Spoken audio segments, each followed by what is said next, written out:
Hi there, I'm Tom, and today I'm with Joe Poland of the Adult Literacy Trust, and we're going to be chatting about becoming a literacy coach. So, Joe, first question I have is before I decide if I want to volunteer or not, there are some things that I guess I'd kind of like to know. First of all, exactly what is a literacy coach? So I'm sure I understand that, and what do they do? Well, a literacy coach helps other adults with, well, usually one adult, with their reading and writing and helps them learn their spelling words. So sometimes we teach other foundation skills such as maths or computer skills to people with low literacy. They work with a student for about 20 to 30 minutes a day, several times a week. Okay, so what about the students then? What type of people come to get help from a literacy coach? Well, if there's one common characteristic, it's that they all have a lot of courage, because it takes a lot of courage for someone to ask for help with literacy. I've often had a new student pass me a piece of paper and their hand is shaking so much that the paper is shaking too. Gosh.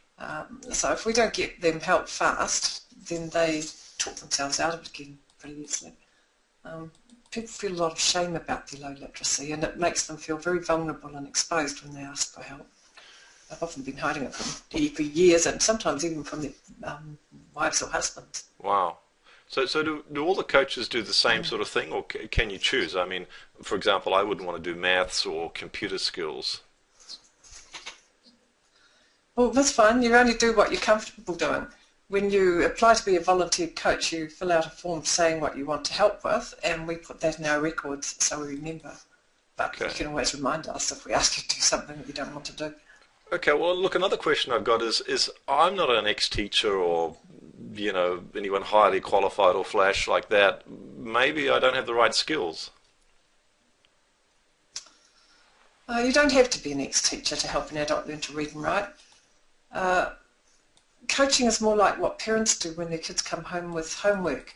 If you're good at reading and writing and have an analytical kind of mind, and the most important thing of all is to have the ability to be quiet and give other people time to think. You have all the skills you need for coaching. Okay, so how does it work? I mean, do I Skype the student or phone them, and then what? How do I begin? Well, first you'd probably chat for a moment about weather, news or state of the garden. You get to know what the student is interested in pretty quickly, and then you ask them about things that they are interested in, and then you'd ask them what they want to do first, spelling or reading. You'll have your own mentor, and they will show you exactly what to do before you meet the student and debrief you afterwards. We also have online videos and a booklet showing you how to help with reading and writing, but it isn't hard.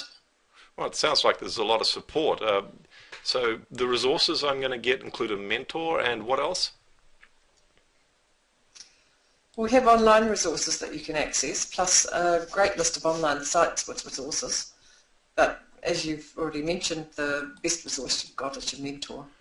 Okay, so that sounds like quite a lot of support, as I said. What sort of backup do I get? How do I get support, and if I need it, how do I get support fast? Your mentor is available through a program called HipChat. It's a bit like Yahoo Messenger.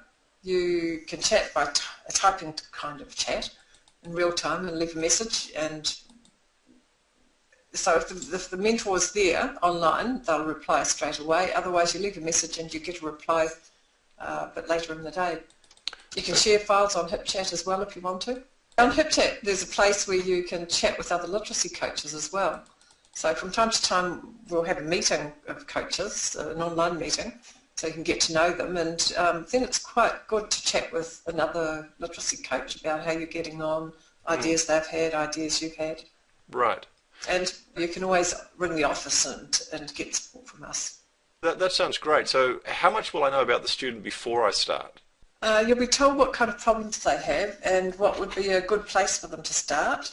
You'll also be sent a copy of their interview results. You'll know about their interests and hobbies and probably whether they're married, their age, whether they have kids, a job. We get a pretty comprehensive amount of information about them for you because that helps you to tailor the learning to their to things that will be interesting to them. Then after we've told you about them, we'll ask you if it sounds like someone that you would be comfortable working with, and that's your decision. Okay, well, that's great. Well, one other thing, I mean, how good do I have to be on the computer? I'm not exactly an IT genius. Well, because we work with people who are isolated, there's a good chance you're never going to meet your student except on Skype. Computers do matter, but we're very lucky that we have some good IT volunteers who can help us out when things go wrong with computers. So as long as you're okay with basic computer functions, that's all we need. All right, thanks for that. So, last question. What motivates people to become a literacy coach? Well, you meet some wonderful people, and it's a real buzz when you see their lives change so dramatically because of your help, and the lives of their whole family. You never forget the people you've taught. Sounds powerful. Joe, thank you very much. Thank you.